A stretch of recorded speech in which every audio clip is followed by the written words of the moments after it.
All viewers and listeners السلام علیکم. ساتھیوں، بہت دفعہ ہماری زندگی ایک ایسے دوراہے پر آ جاتی ہے جب ہم یہ فیصلہ نہیں کر پا رہے ہوتے کہ ہم کس راستے کا انتخاب کریں، کون سا راستہ ہمارے لیے مناسب اور بہتر ہے اور کون سا راستہ فائدہ مند ہے. اکثر یوں بھی ہوتا ہے کہ ہم کچھ خیر خواہ لوگوں سے اس فیصلے کے لیے مشورہ بھی کر لیتے ہیں، مگر ہمارا دل مطمئن نہیں ہو پا رہا ہوتا. تب ہمارے پاس ایک راستہ ہوتا ہے، دعا کا راستہ، اللہ کی مدد کا راستہ، اور ایک طرح سے کہہ لیں کہ اللہ سے مشورے کا راستہ. اسے کہتے ہیں استخارہ. بہت سے لوگ استخارے پر یقین نہیں رکھتے، اور کچھ لوگوں کا تو استخارہ ایسا ہوتا ہے کہ وہ اپنے مقصد کے لیے کسی اور سے استخارہ نکلوا لیتے ہیں. پیارے ساتھیوں، یہ استخارہ کوئی فال نہیں ہے کہ آپ کسی سے بھی نکلوا لیں. یہ استخارہ اللہ سے مدد کی ایک دعا ہے جو ہمیں لازمی خود ہی کرنی چاہیے. دوسروں سے استخارہ نکلوانے والے اکثر یہ عذر پیش کرتے ہیں کہ چونکہ ان کو دعا پڑھتے ہی فوراً نیند نہیں آتی، اس لیے وہ استخارہ خود نہیں کر سکتے. یہ جواز بالکل غلط ہے. صرف نیند میں ہی مطلوبہ مقصد کا نظر آ جانا اور خواب میں دکھ جانا ہی استخارہ نہیں ہوتا، بلکہ کسی ایک راستے کی طرف آپ کے دل کا رجحان ہو جانا، ایک طرف آپ کا دل کا جھک جانا، یہی استخارہ ہے. مطلب آپ دعا پڑھ کر سو گئے، بے شک اب آپ کو خواب میں نظر کچھ آئے نہ آئے، لیکن اگلے دن آپ کا دل کسی ایک راستے کی طرف مائل ہوگا، اور جس راستے کی طرف آپ کا دل مائل ہوگا وہی راستہ آپ کے حق میں بہتر ہوگا. اس طرح کسی اور سے فال نما استخارہ نکلوانے کی بجائے خود اللہ کے حضور سجدہ ریز ہو کر اپنے مقصد کے لیے دعا کیجیے اور خود استخارہ نکلوائیے، مطلب خود استخارہ نکالیے. میں آپ کو علماء کی بتائی ہوئی 2 اہم دعائیں بتاؤں گی. وہ دعائیں پڑھ کر آپ سو جائیں اور یقین رکھیں کہ اللہ کی مدد آپ تک ضرور پہنچے گی، چاہے وہ خواب کی شکل میں ہو یا آپ کے دلی رجحان کی شکل میں ہو. میں آپ کو استخارے کے 2 طریقے بتاتی ہوں. دونوں طریقے مستند طریقے ہیں. ان دونوں میں سے جس بھی طریقے پر آپ عمل کرنا چاہیں، میرا مقصد جو سی دعا آپ پڑھنا چاہیں، طریقہ دونوں کا ایک ہی ہے لیکن دعائیں مختلف ہیں. ایک دعا جو آپ کو 101 بار پڑھنی ہے اور دوسری دعا جو آپ کو صرف 1 بار پڑھنی ہے. پہلی دعا میں آپ 2 رکعت نفل پڑھ کے 101 بار سورہ بقرہ کی وہ ایک آیت ہے جو میں آپ کو دکھاؤں گی، وہ آیت پڑھ کر آپ سو جائیں. انشاءاللہ خواب میں یا صبح آپ کے دلی رجحان کی شکل میں آپ کو کوئی نہ کوئی مشورہ ملے گا. اور دوسری دعا جو ہے وہ دعا صرف 1 بار پڑھنی ہے. آپ 2 رکعت نفل پڑھ کے عشاء کے بعد وہ دعا پڑھیں اور سو جائیں. انشاءاللہ خواب میں یا صبح دلی رجحان کی شکل میں آپ کو کوئی نہ کوئی مشورہ مل جائے گا. یہ دونوں دعائیں میں آپ کو ویڈیو میں بھی دکھاؤں گی، اور ویڈیو کے اینڈ میں یہ دونوں دعائیں لکھی ہوئی بھی میں آپ کو دے دوں گی. آپ ان دعاؤں کو کاپی کر لیجئے گا، اور یا اگر کسی کتاب میں آپ کو لکھی ہوئی مل جائیں تو ان کتاب سے لے لیجئے گا. تو آئیے چلتے ہیں استخارے کی طرف.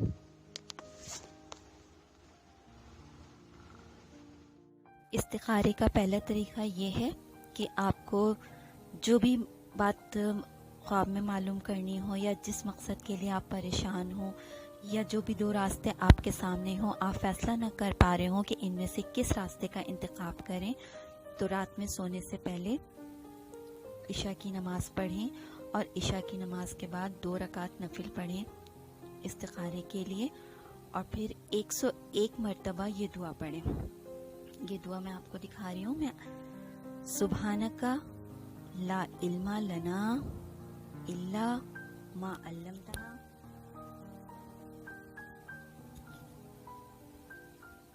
انک انت العلیم الحکیم. سبحانک لا علم لنا الا ما علمتنا انک انت العلیم الحکیم. جس بھی مقصد کے لیے، یہ سورہ بقرہ کی آیت نمبر 32 ہے، جس بھی مقصد کے لیے آپ کے سامنے 2 راستے ہوں اور آپ پریشان ہوں اور فیصلہ نہ کر پا رہے ہوں کہ ان دونوں میں سے کس راستے کا انتخاب کیا جائے، یا یہ کہ کون سا راستہ آپ کے لیے بہتر ہے، تو رات میں عشاء کی نماز کے بعد 2 رکعت نفل پڑھیں اور یہ دعا پڑھ کر 101 مرتبہ یہ دعا پڑھ کر سو جائیں. اللہ نے چاہا تو خواب میں آپ کو کوئی ایسا اشارہ مل جائے گا، یا اگر خواب میں اشارہ نہ ملا تو پھر آپ کے دل میں اللہ تعالیٰ ایسی بات ڈال دیں گے کہ جو صحیح راستہ ہوگا آپ اسی کا انشاءاللہ انتخاب کریں گے۔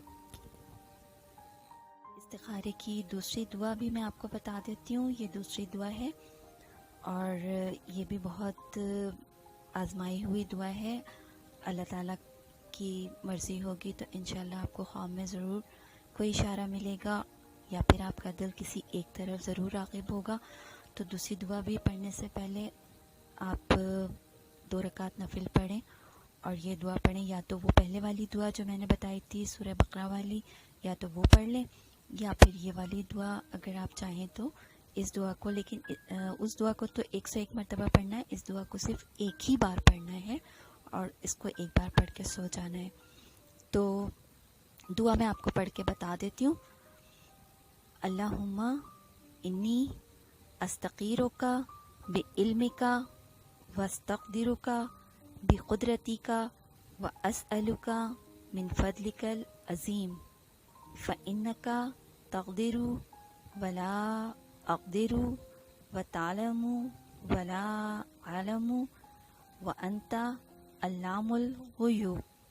اللہم ان کنت تعلم ان ھذا الامر خیر لی فی دینی ومعاشی وعاقبت امری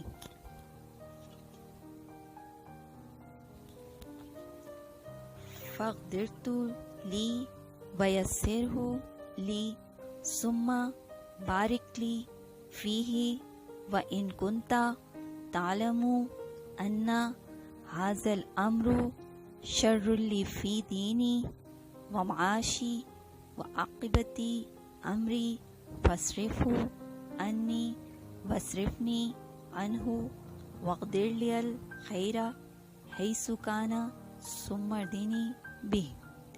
یہ دونوں دعائیں میں اپنے ویڈیو کے لاسٹ میں لکھی ہوئی بھی آپ کو دکھا دوں گی، آپ چاہیں تو اس میں سے سیو کر لیجئے گا، اور ان میں سے جو سی دعا آپ پڑھ کے استخارہ کرنا چاہیں کر سکتے ہیں۔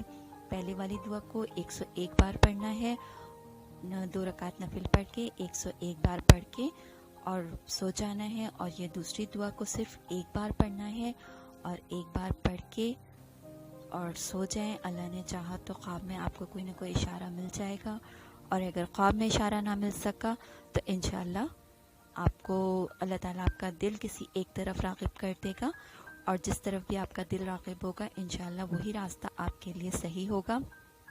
ایک بات اور ذہن میں رکھیے گا، کبھی کبھار ہم استخارہ کرتے ہیں اور اس کے بعد کسی ایک راستے کا انتخاب کر لیتے ہیں، پھر اگر ہمیں اس راستے میں کچھ مشکلات پیش آتی ہیں تو ہمارے دل میں یہ خیال آنے لگتا ہے کہ دیکھو ہم نے تو استخارہ بھی کیا تھا، اللہ سے مشورہ بھی کیا تھا، پھر بھی یہ راستہ ہمارے لیے اچھا نہیں ہے۔ تو کبھی ایسا خیال دل میں نہ لائیے گا، کیونکہ اگر وہ راستہ ہمارے لیے اچھا نہیں بھی ہے تو وہ وقتی پریشانی ہوگی، انشاءاللہ آگے جا کے وہ پریشانی دور ہو جائے گی، اور دوسرے راستے کا اگر آپ انتخاب کرتے تو پھر اس راستے کی پریشانی کبھی دور نہ ہوتی۔ تو اور پھر اللہ تعالیٰ کی رحمت سے امید رکھیے گا، انشاءاللہ جو بھی پریشانی آپ کے راستے میں آئے گی ایک وقت میں جا کے وہ پریشانی دور ہو جائے گی۔ اس لیے اعتقاد کے ساتھ دل سے اللہ سے دعا کر کے پھر استخارہ کیجیے گا، انشاءاللہ اللہ تعالیٰ ضرور آپ کی مدد کریں گے۔